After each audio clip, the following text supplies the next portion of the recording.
Hey everyone, Nilay Patel from SilverSilk and More. I'm the owner, designer, and educator of SilverSilk and More, and I've got the wonderfully talented and amazing Cassandra Spicer from her bead store, Beads to Live By, with me.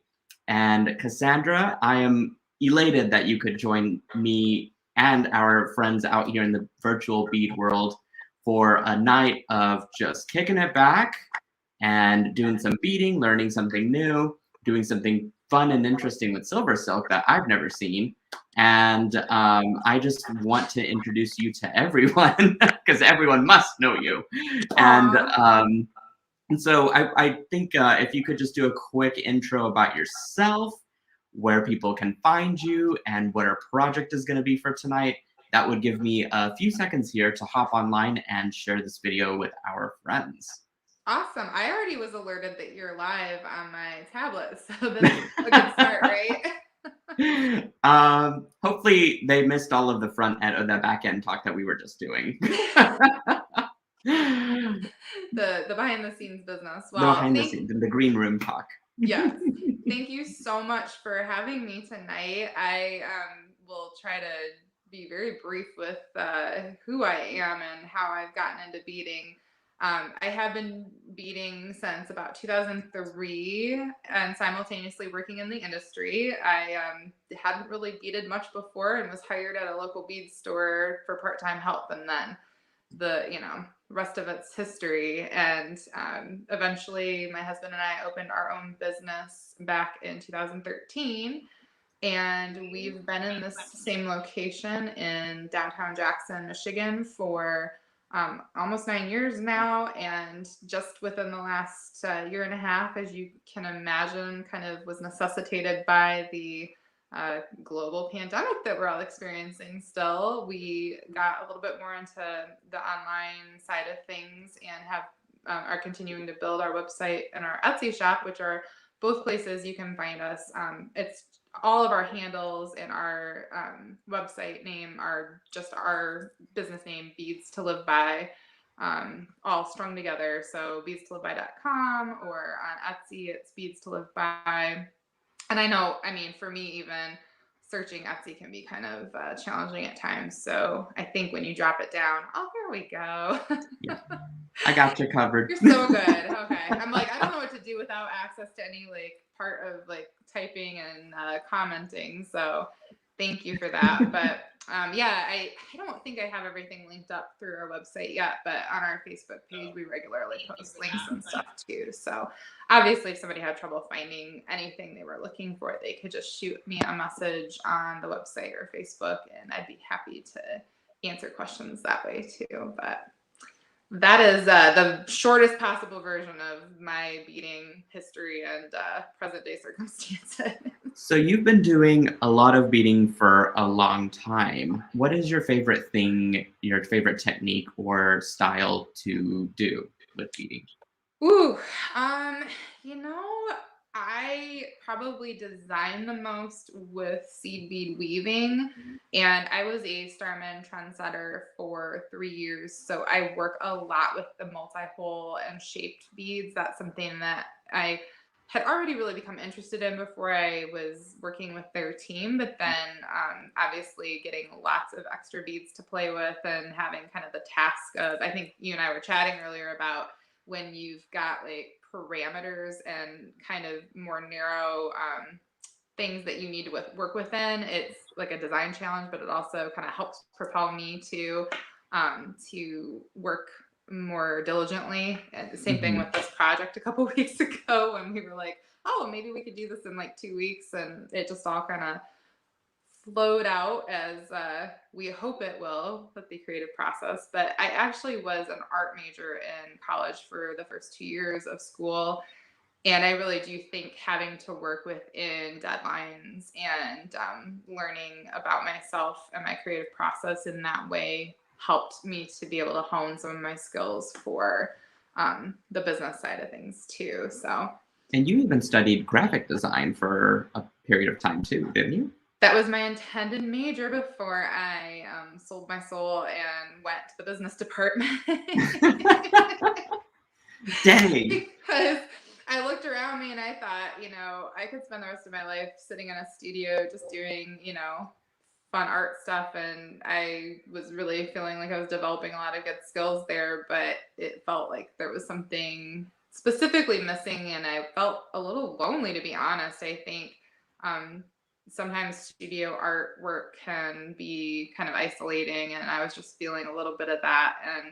And switching to the business was great because I got some of the sales background, I got some accounting and economic training that, little did I know at the time. I mean, no plans to start my own business. It wasn't entrepreneurial at all. It was more of like a management and just generic business degree, but definitely helped kind of steer me to being successful with what we're doing today. So I'm grateful for that. Yeah, I mean, all of those things kind of add up into the same pot of entrepreneurship and like really owning and managing and encompassing all of the different facets of having a business, whether it's art related, which it seems like you've already had that underlying interest and background inherently there. And then now you're just, as you said, honing your skills or, just filling in those gaps with other types of education to make the business successful. So I kind of feel like I went through some of that as well with pursuing the graphic design route. And it sort of helped set up what I'm now in like phase 2 of this life that I, working down the road as far as trying to manage my own business and stuff. So I get it.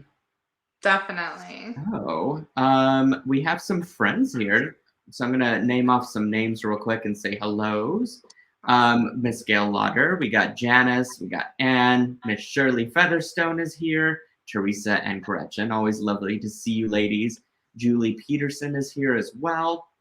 Ladies, if you wouldn't mind giving a quick share to our bead buddies and groups out there, that would be awesome. We've got even some YouTubers. We got Miss Linda and Miss Pat Moore. We got Lucy, all the way from Australia. And we got Sherry. So we got people tuning in from everywhere. What time is it in Australia right now?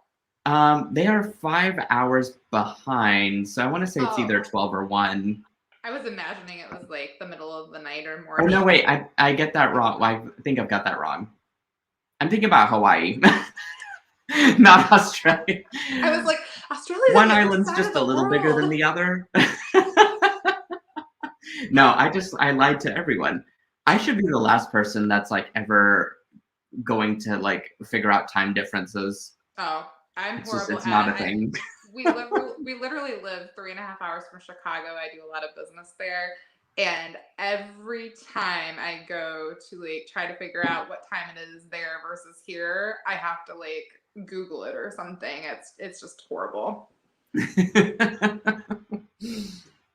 Oh, Lucy says it is 9 a.m. there. So she's just in for her first cup of coffee. Perfect. I'm glad to know that she didn't like, get up in the middle of the night to watch. Not that that wouldn't be super flattering, but hey, we have some diehard fans out here that are really wanting to learn, and they'll stay up on all hours of the day just to come and see the fun. So, shall I pan down to your camera?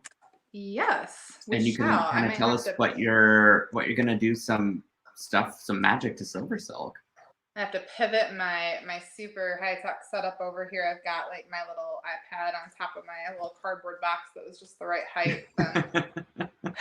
Then my work table beside me. So we're looking at, I've got the completely finished sample here. And wow, that is amazing. 3 strands of SilverSilk capture chain, I believe, all strung together with a very, very easy. I hope people aren't too nervous if they're not heavy into the seed bead stitching and weaving, that they haven't done that people before. That are interested, and I think the more education and ideas that we put out, the better. Just if for folks that are wanting to dabble in the dark art of seed beading. Come to the dark side with me. Yes. So I tried to pick really high contrasting colors with a lot of the samples I've done or I'm like going to do, just so that people could really see what was happening with the beads and the capture chain.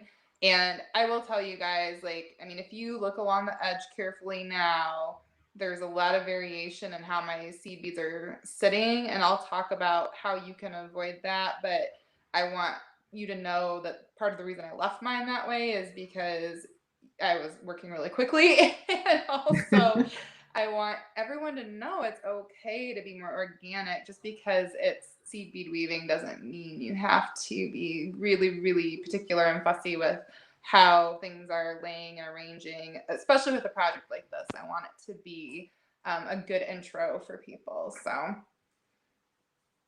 Beautiful. and then today, Well, oh, go ahead. oh, I was just gonna say today I'm gonna work with I think this is one that is at a pearlesque chain that you have that's got Yes. the okay. So I wanted to make sure that that would also work. I don't see any reason why it wouldn't. We might just have to stitch through those little extra pieces of tinsel in there a little more diligently, but I wanted to make sure that people saw what that would look like with the beads. And then I'm going to do like a kind of mixed metals color scheme with that, you know, rose gold sort of finish and the pewters and these gray and silvery mixes here. So Fantastic. Yeah, that one is the copper pearlesque chain. And okay. pearlesque just means that it's got that rainbow tinsel that's knitted over the ball chain as the first layer, and then knitted over both of the ball chain and that holographic tinsel is the copper wire. So like it gets this multi-layered effect and results in a very like intricately and slightly thicker chain than the capture chain. Okay. But yeah, it's perfect for seed beading on because you have a lot of material there to sew through. So there's a little more texture. That'll be interesting to see how that plays out. I think that'll be really nice for people to utilize that option if they're a little newer to a needle and thread sort of project. Yes, agreed. So do you want me to just dive into like step by step how I put this puppy together? What's your Yeah, I think that okay. would be good. What would make more sense? Would it be setting up the form of the triple strand first and then seed beading on top of that? Or do you cut the stuff, the capture chain or pearlesque chain, and sew it first? So what I am going to do for the sake of the video, since it could take people a bit of time to get like from one end to the other with their base row, is what I'm going to call it. So those beads that you see along the edge are woven in like a pass from one end of the 3 strands back to the other end. And then after that, I go back through and embellish the top. So like these beads along the sides, the size 8 seed beads are part of one pass as you zigzag back and forth. And then I go back through the second time and embellish and come in and out of those beads and the capture chain for that embellished top layer. I see. How So, clever. yeah, well, I think it helps give you a little bit more structure to work with. And then I'm showing you guys right now the simplest thing to do for measuring your chain pieces. You need 3 of them that fit around your wrist, because then you will probably see a little bit of shrinking in the length of it when you're stitching those seed beads in that first row. And you can also kind of leave at least one end unfinished until you do all of your embellishment, and then make sure your sizing is just right too that way. I didn't realize that sewing through it would shrink a little bit of the length, which is good because if you're measuring all the way around, the clasp and the triple strand end cap add a little bit of extra space, and I think that would compensate the offset of that Yes, space being eaten up. definitely. That's part of why, the sizing. I'm using a green wildfire. This is a 10-pound thread, and I Hmm. use about 2 yards at a time for this project. I think that that probably should get most people through the entire thing, but you'll see that like adding some thread or having to do something like that won't be terribly problematic. So we'll talk about the possibility of that just in case someone got to a point where they needed a little more thread on their project. But I think a 10-pound fire line would work just fine too if that's something you have on hand. And I would not normally choose the green color for this particular color scheme, but I want to make sure you guys can see a little bit more of what's going on. So I didn't pick my like most beigey color scheme. And then Very kind of you for us. yes, I was thinking through it. I should have gotten my jet black out, frankly, but I will show you. I just cut my thread off camera, but we carry these thread shears, and it's like a Xeron brand. Ooh. And they have a serrated and smooth edge on each side of the nose of them, and that is I just discovered them like within the last 2 years. It's my favorite thing I've ever cut this kind of thread with. Any of the fishing lines, it's the right choice. So I do love my Xuron and my Weber's pliers above any of the pliers that I've ever used for beading. yeah, they make some good stuff, don't they? Mm-hmm. Two really good companies. So, well, that's good to So know that you have that in your store. Is it online where people can find it? So I don't have it listed on the website right now because the last Okay. time I ordered it, there weren't very many of them available. But it's something that if somebody asks me about, I am Sure. working on another order. And if I don't get it up on the website beforehand, somebody could just request an invoice for things like that separately. Awesome. That's a good deal. So I just threaded my needle 2 different times on camera. Hopefully everybody caught that. But basically, I hold that piece of thread between my first finger and my thumb so that I can barely see the end of it. And then that stabilizes it. I also, I can get away with flattening it with my nail, but if somebody's having a harder time with getting that thing threaded, a pair of flat nose, chain nose pliers, or your teeth, if you want to get yelled at by your dentist, are also ways you can do that. And then to get started, I would pick up a single size 8 seed bead, and you could use different sizes of seed beads, but I wanted to make sure that if we were like working with all these different products, that people wouldn't have to, get anything more than was absolutely necessary. But I think you could mix in size 6s and 11s if you wanted to. And then I'm going to take my needle and go back through that bead from the direction, like this is the tail end down here. So I'm going back around. And what that does is, I'm going to show you guys back on camera here once I get it. You're creating this little loop of thread. And then when you pull it tight, the bead is not knotted on that thread, but that thread is going to hold it in place enough that you've got enough tension to do other things with it. Oh, cool. So it's like a little stopper without having to have a large clamp at the end of your. Yes. When we're working with seed At beads, the end of that's our your. little stopper bead. And how much tail thread do you like to leave at the end? So if we were if I was not demoing, because what I'm going to do is I'm going to leave my stopper bead about halfway down that 2 yards and leave like almost a yard of tail so that people can see what I'm going to do to be able to embellish it after getting through part of the base. But I would say my rule of thumb is to just tie off that thread after the fact. You would want it about 6 inches at least. Yeah, I think that's how much I have at least. Okay, good.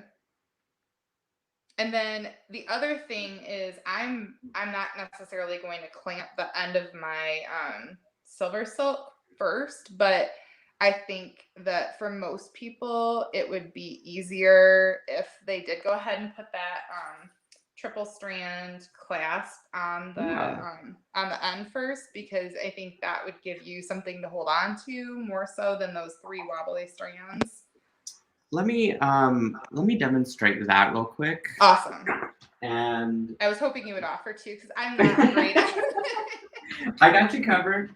I just need to find a thing real quick. Oh, found it. I found a thing.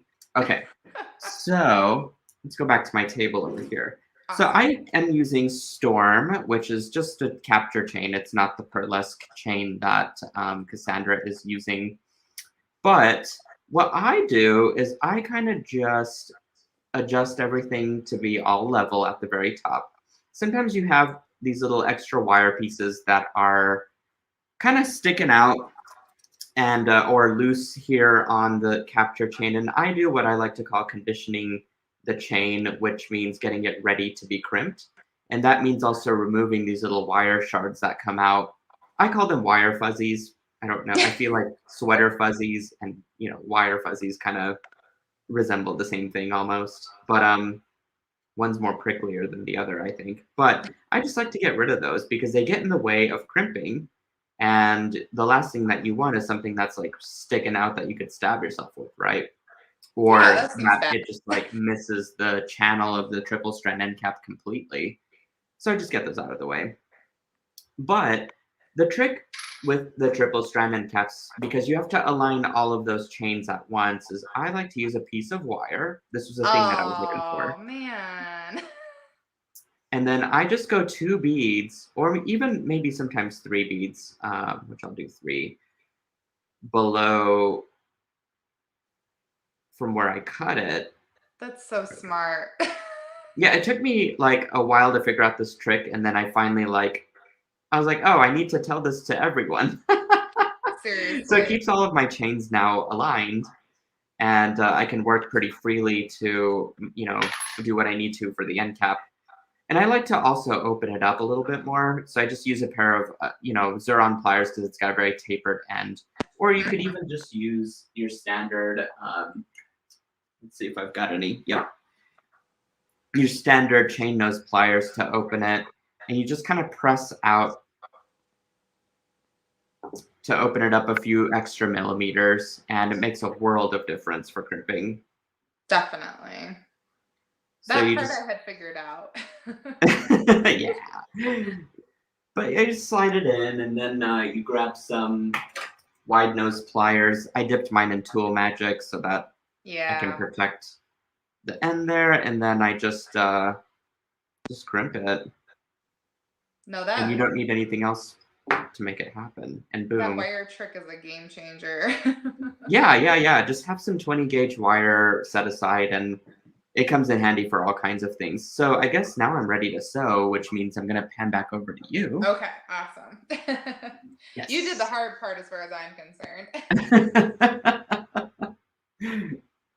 So you, you know, can kind of pretend like your end cap is already on this piece here, and I will also in turn work backwards a few ball chain pieces so that I am not, you know, in way of where I will end up adding it. And I'm going to flip this over because I don't know if you can really tell on camera as much that I am stitching underneath as much as I can of the ball chain that's in the middle of those pieces, because that also will help you to kind of hide that thread that otherwise would maybe show down the middle more so if you didn't kind of care for that part. And then you can see I've pulled my thread through so that stop bead is like caught there, and I'm not pulling hard, but I've got it, you know, taut against the stop bead. And you know, not putting the triple strand end cap on in the beginning gives you that flexibility to trim it or anything else later on too. Yeah, definitely. For sizing purposes, I would say if somebody adds one of their triple strand end caps at the beginning, which I would totally support, I wouldn't do it on the other side until they completely finish their bracelet and just leave a little bit of wiggle room on the other end in case they need to, adjust their length at all. Mm-hmm. And conversely, if somebody cut a little short or shrank a little more than they realized they were going to, they could definitely just take a couple extra end caps with, before they add their clasp that they're going to Mm-hmm. use. So I've got 3 now of my size 8 seed beads on. And if you want a nice bumpy edge, you only want to skip one piece of ball chain before you stitch back across your capture chain here. So along the edge, my thread is coming out in one space between 2 pieces of ball chain, and then I only skipped 1 ball before I stitched back up. Of course, it's next to impossible for me to like pull my thread through on camera because of my setup, so I will. I totally get it because I have to have stuff close to my face whenever I'm stitching. It's partially an eyesight thing for me for sure. So then this is what we would call a picot edge in seed bead weaving, and it can be achieved a lot of different ways when you're just working with your beads and your thread or other materials, but I like how easy. Oh, look at you go. Yes, I'm beading along. Love it. It looks fantastic. Thank I like you. that matte gray with your mix there. Yes, I think all the colors that you sent me were just so gorgeous and very open-ended too. I didn't have to use gray. I could have used like purples. I could have used yellows, mustards. Well, I wanted to Beautiful. make sure that, you had a little bit of flexibility since it was just like sight unseen. You were getting a surprise of bead colors. Surprises can be fun sometimes. Oh, goodness. So there's what it looks like once you get that next stitch in. And I mean, you can see like my placement kind of twists a little bit. I really hope people can be forgiving with themselves and just know that you don't need to worry about having your beads all perfect and straight as long as you've got, them along the edge and the middle available for some fun embellishment. That's like kind of the point. So Yeah, seems pretty straightforward. I really was trying. Doesn't And always again, I happen. think bead weaving it's a little different for different folks out there. They're not really probably used to it, or it's something new completely and haven't even heard of it. So and there's really, for me, bead weaving is so open-ended as well, as long as you're able to see the holes of these tiny beads. Yeah, But otherwise, I didn't throw any 15s at you, which are the oh smallest ones gosh, we I know. work with. Used to work with them, and now I not so much. Oh, so I am keeping my stitching pretty much every other ball chain piece there, which is kind of giving me a nice close. But even if you look at like the difference between the 2 sides, it's like there's a lot more space on this side than there is between those last 2. So it can really, Yeah, I get think that, I crazy. mean, that variation doesn't really bother me, to be honest. Yeah, I think especially when you get the embellishment on there, that's something that it's going to distract from anything that could have otherwise be kind of picked apart in the seed bead stitching aspect, maybe. Yeah. What I like about this zigzagging is that it can be worked out really quickly. Yes, even though I wasn't going to like tie us down to finishing the whole base before we did our embellishment, I Sure. also feel like, timing wise, it is a quicker project, at I least for mean, stitching. this is fun in itself. The embellishing is really like adding that extra special pizzazz to it. So I think either way, I think you've already taught us so much just with this one picot stitch. Well, So I cannot wait to see how to embellish it after yeah, I I was get a few more excited about rolls. the Pico because I feel like I'm really into like layering bracelets and like wrap bracelets and stuff. And I could see doing this Pico on like even a single or two pieces of the chain and just like wrapping that around your wrist and calling it a day. Ooh, it's a fun idea. Yeah.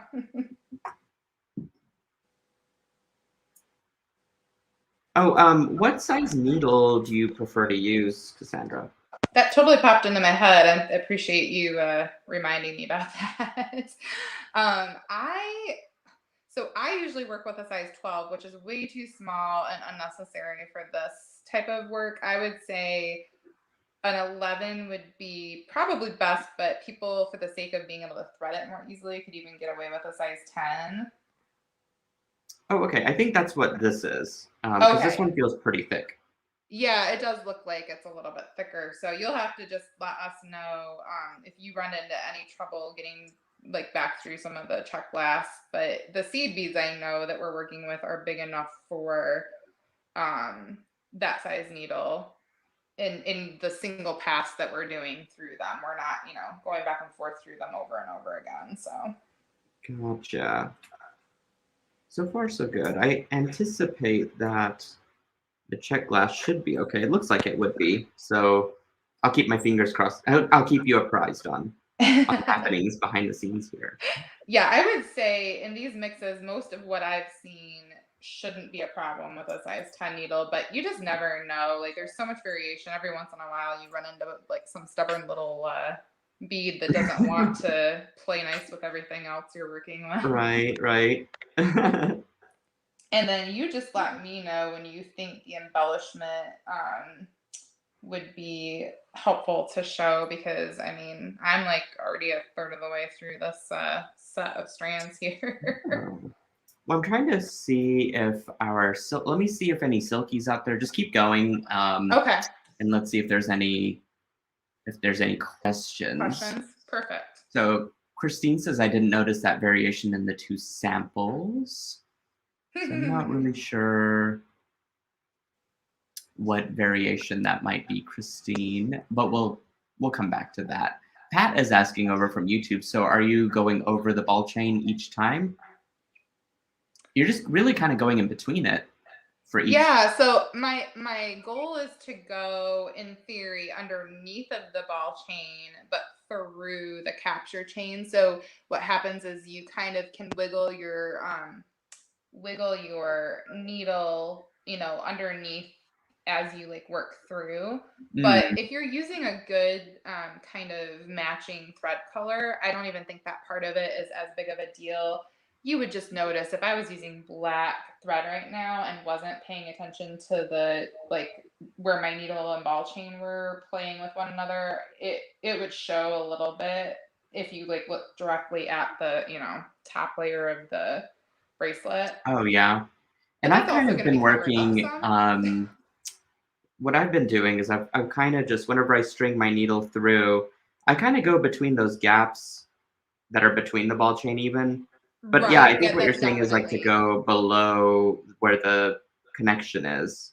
Yeah. Between the ball chains. Yeah. But definitely between the gaps, or, in the gaps between the ball. Yeah. Okay. That makes sense. It's a good question.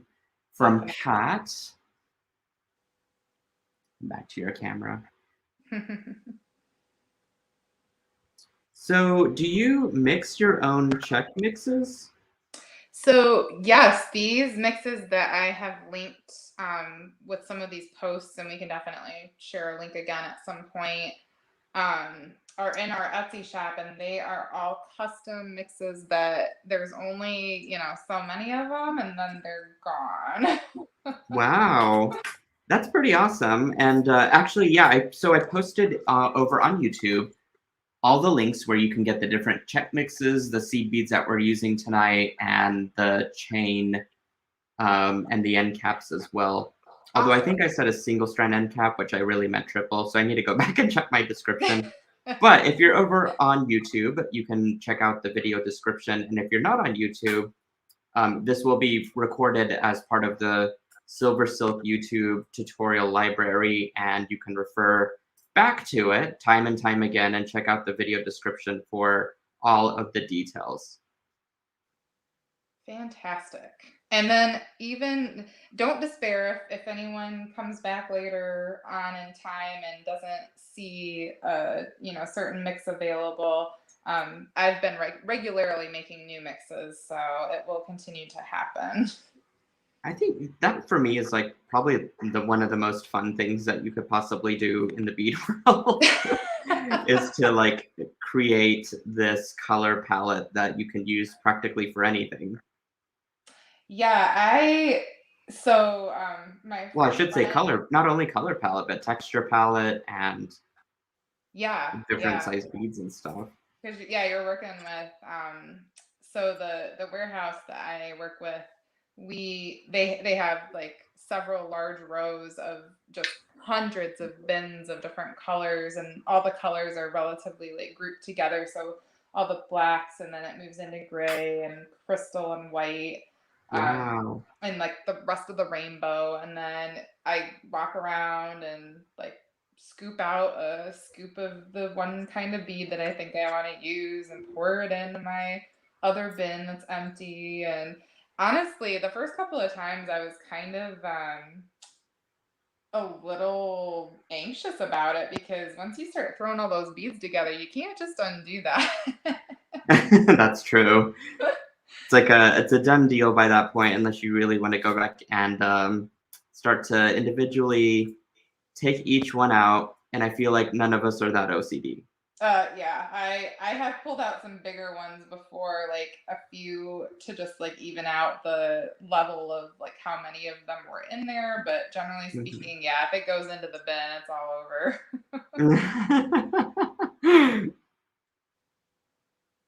How fun.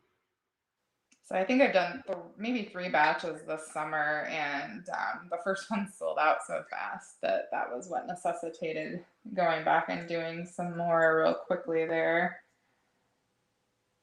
Yeah, I was gonna ask how many you have done. So you said 3 batches.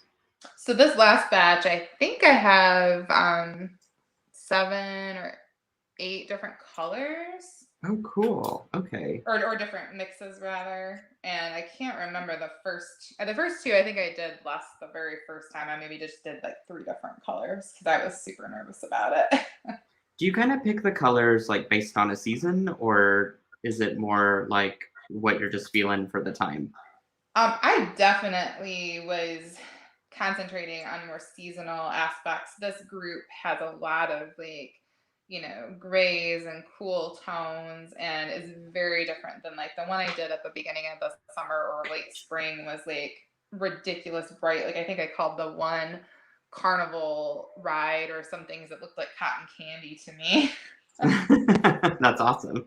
But I actually used this really awesome I think it started off as a blog. It's called Design Seeds. Hmm.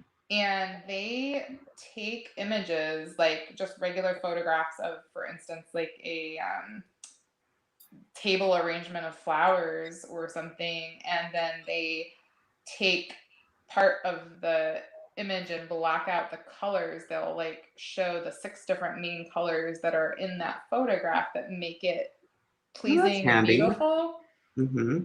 And then that's a really great way to pick out colors for, your beading projects, for artwork. And that's a lot of what I used for the mixes to kind of inspire the color choices. Oh, well, that's fantastic. I tend to kind of do the same with my mystery kits, but I'm not very proactive about putting on each month a mystery kit. A lot of work, but I do enjoy procuring and, well, really finding the color scheme and then procuring the materials is quite satisfying. Yeah, definitely. When you get to like play around with, like you said, creating that color palette. And so I'm going to show you, because you were talking about being surprised by the idea of things shrinking up. These strands were relatively similar in length.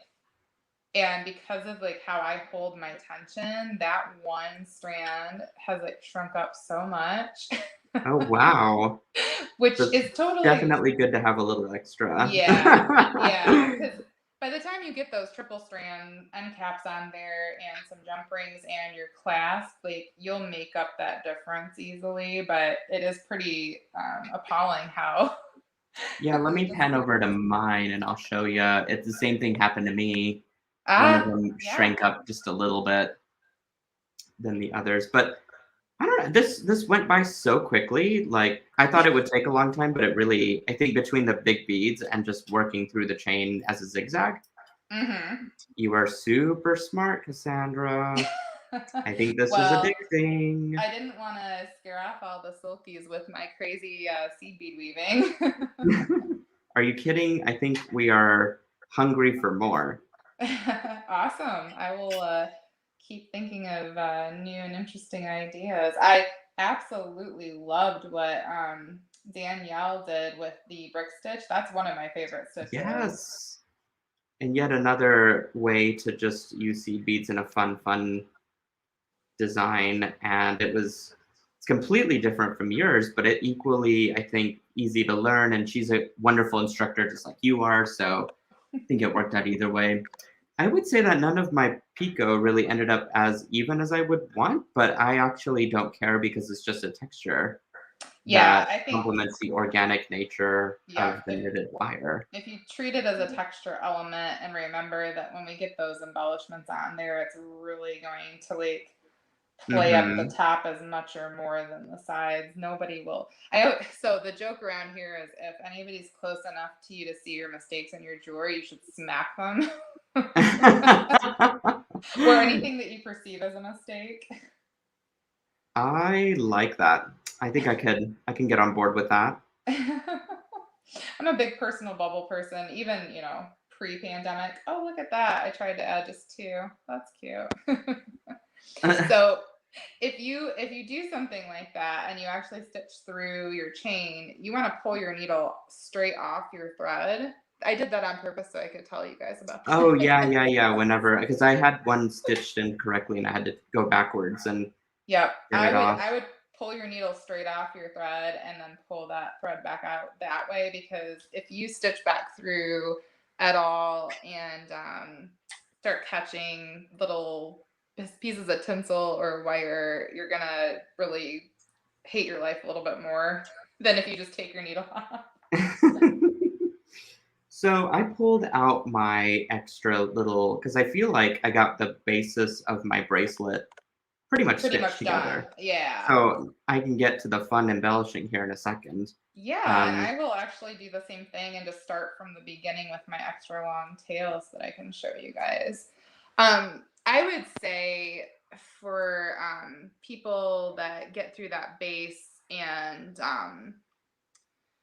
have any kind of unevenness or shrinkage on some of their strands, that just maybe go ahead off of that. That length probably is pretty true to what you're going to see the end result be in the bracelet, and mhm. you could probably finish that other end off. I can't see people getting a whole lot more length taken away by embellishing the top. I think that the bulk of it happens when you're doing those like first stitches, Gotcha. because you end Okay, up following those stitches pretty succinctly in order to add the embellishment. gotcha. No, that's perfect to know. It sounds like what I can do. I tied off my thread just by making a loop and passing my needle through it. Is that how you do it? Yes, I will. Yeah, I should I just can end pan this over to you thread. if you wanted to show your Yes, just to technique show you or guys kind of how to. and while you do that, I'm going to go ahead and add on my triple strand end cap to this side Perfect. as you show us your way of tying off some beading thread. So I will just do it here in place, even though I'm not quite finished with my length, but that'll be just fine because we can turn this around later. So the way I've ended the rest of these pieces because you could endlessly continue to add picots and never get to a point where you can stop. The last stitch that I do is going to emulate having my stop bead on the other end by just adding a single size 8, and then I'm going to go back through where I'm coming out of in my capture chain to the other side, and I want to exit that previous picot on the other edge. Because for me, to hide the thread and not have it be all showy and wound up around the capture chain, I wanted to try to come up with a way. So when we're ending our beading thread in our seed bead weaving projects, we find a space and come out between two beads that are already stitched into place, and we go underneath of that thread with our needle. And then once we do that, I think that's kind of what you were describing, Nile, where I pull that loop of thread down and then go back through that loop. Yes. Okay. That's exactly what I was doing. Okay, awesome. And then just be careful, because I mean, as I pulled on that, I could feel it really cinch up my beads and my capture chain there, because you can create a lot of tension by doing that. And I like to do it 2 times in the same place. That's the only like kind of real ticky thing, that little OCD that I do, because that way it kind of creates a knot in a way, though. Yes, definitely. So I just did one more loop and pass through, and then I also, after I do that, I go through a couple of beads, and that can kind of hide your knot. And especially if you're going to trim that thread right in that place, that pulls the knot into your beads so that your little tail of thread isn't like sticking out necessarily.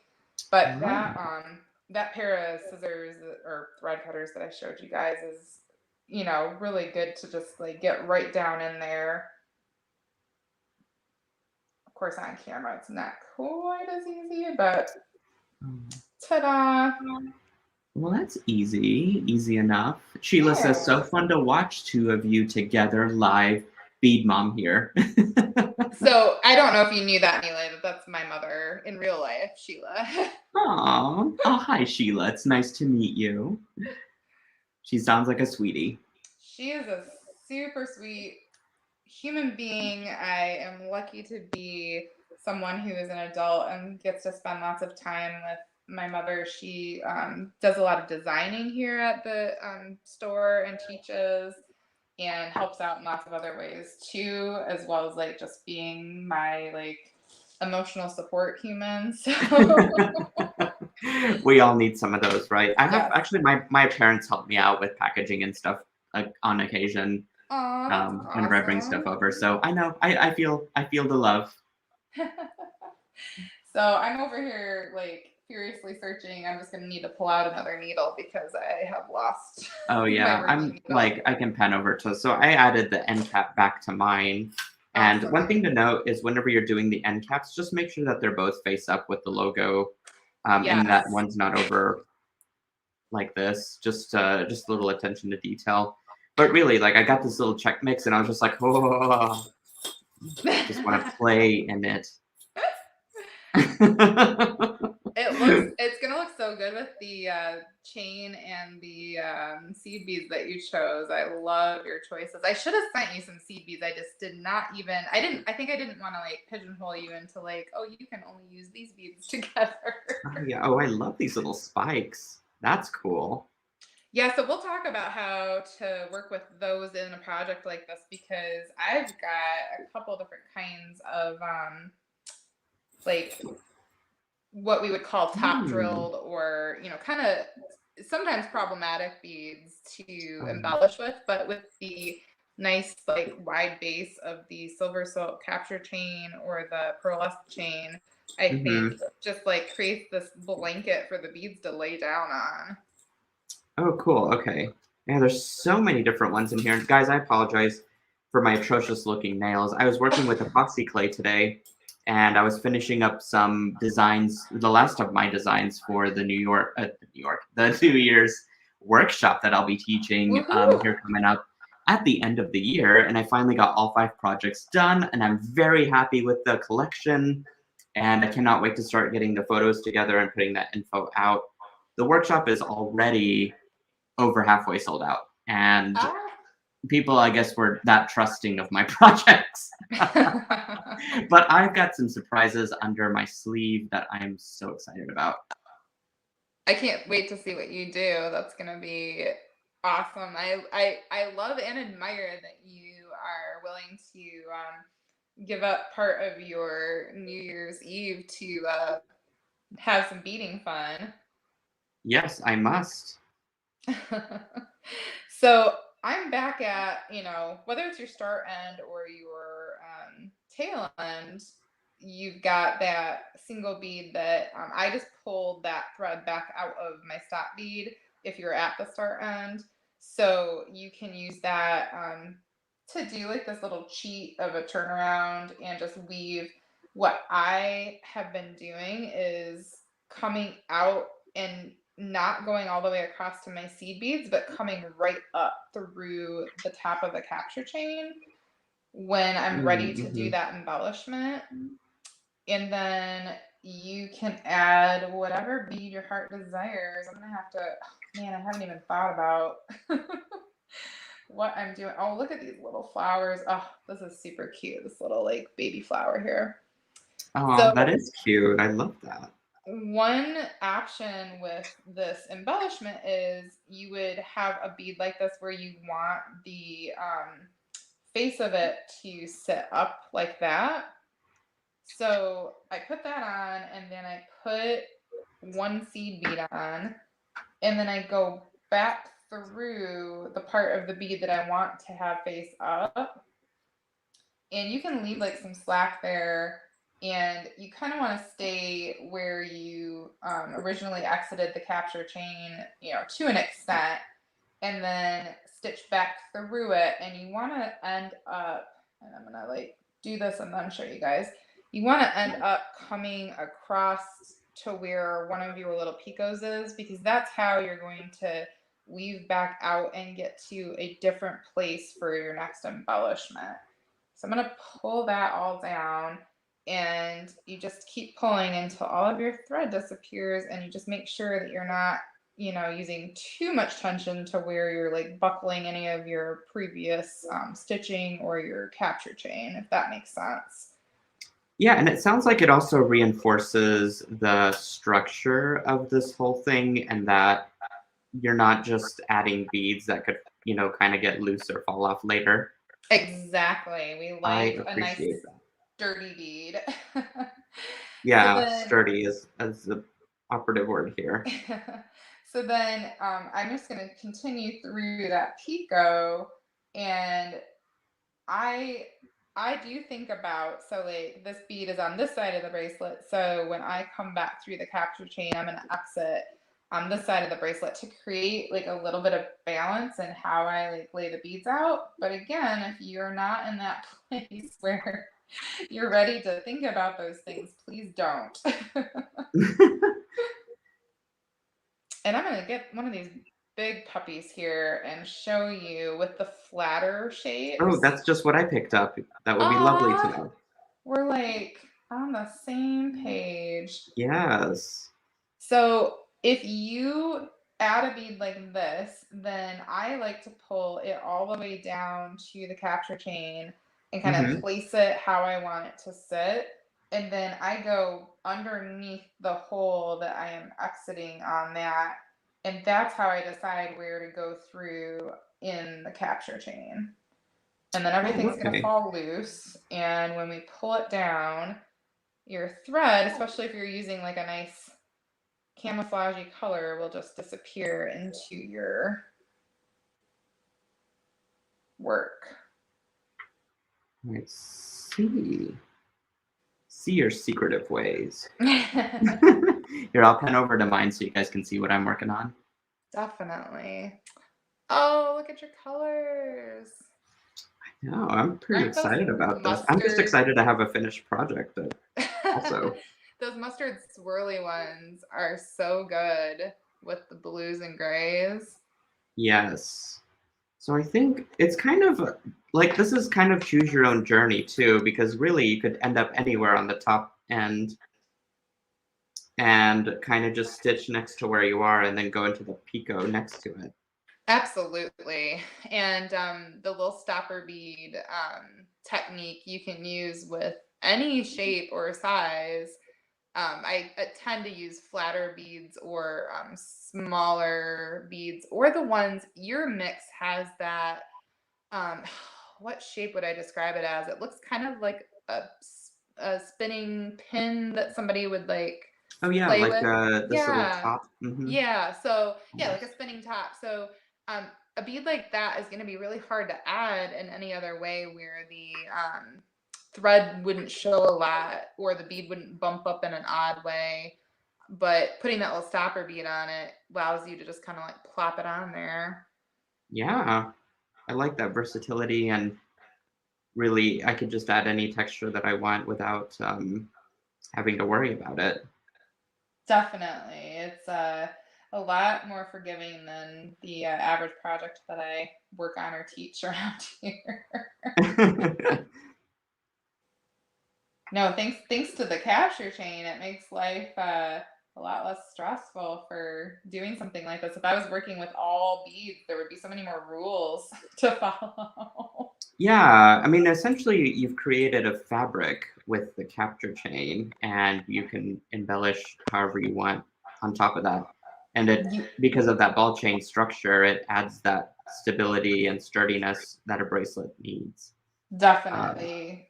It's very similar in some ways to the embroidery projects that we have done, at least in the most simple form, mm-hmm.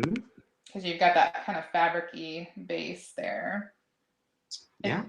funny, I've got some of those little top beads in my mix too. Apparently, I really liked them because I used them in a couple of different mixes.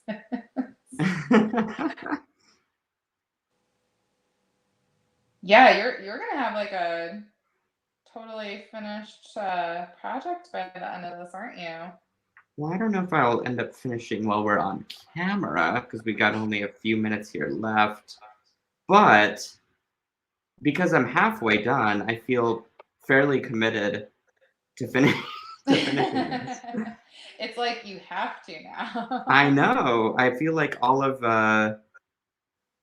this is done, and it's just going to be staring at me and saying, "Hey, wrap it up, guy, because you can give this away to someone." Aw. Have you started on your Christmas gifts yet? So funny you should mention that. I have started this challenge a couple weeks ago within our community where we have a private group called Beads in Progress, and it's been very unstructured up to this point where people could just kind of like share what they're working on as they, feel led. But I started this little challenge where we're offering discounts on one of our patterns every week, and my Hmm. reasoning for the whole thing was I just had so many projects that other people have designed, like Sheila, that I don't always get a chance to make myself because they're things that, I don't need to make. They're, something someone else is teaching and has already tested. And so I was like, this would be such a great excuse if once a week we featured a different project where, people get some extra good deals. And then also there's this like group where we're holding ourselves accountable to working on something once a week. And a total offshoot of that is that, oh, we can also kind of, knock out some gifts early on when I wouldn't otherwise be super good about starting on that right away, and usually end up stressing out a lot closer to the holidays.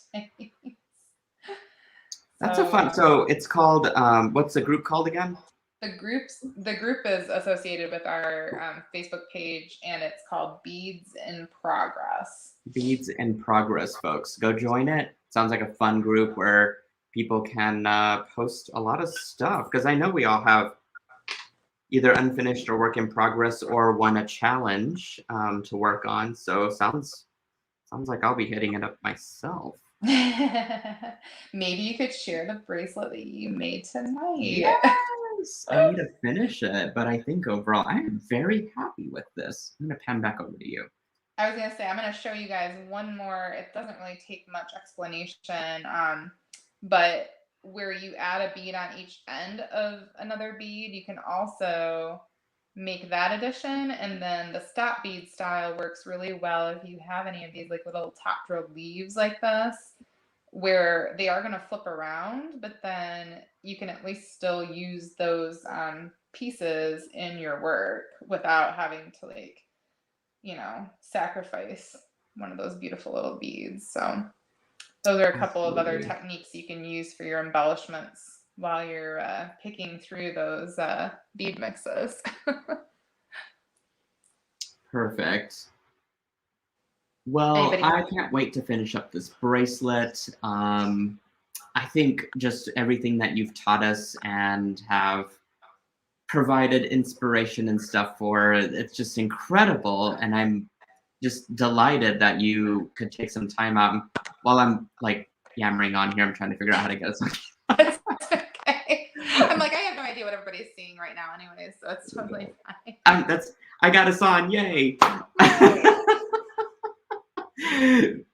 No, but really, I just appreciate your time and talent, and this is such a beautiful bracelet design, and we just created another video that folks can refer to on YouTube over and over again if they're wanting to pick up the technique and stuff. And then tell us one more time where folks can find you, your website. Yeah, our website is beadstoliveby.com, and any of our social media, we're really consistent. That would be the handle, just Beads to Live By on Facebook, Etsy, Instagram, all those places. So it was so nice to bead with you, Nile. I feel like it has been a long time coming, and I'm really appreciative of you inviting me to do this. So thank you. We need to plan out 2022 with some more collabs and maybe even some kits and stuff if we can get our projects and stuff together early enough. We can give some folks some kits to bead along with us. Yeah, that would be excellent. I would totally be up for that. Yes. Well, guys, I think our night has come to an end. I hope you enjoyed this tutorial as much as I did, learning from Miss Cassandra Spicer from Beads to Live By. Again, just my tutorials are on every Tuesday at 5:30, usually in the evening times. I've been switched over now to noon time Central, just because of daylight and stuff.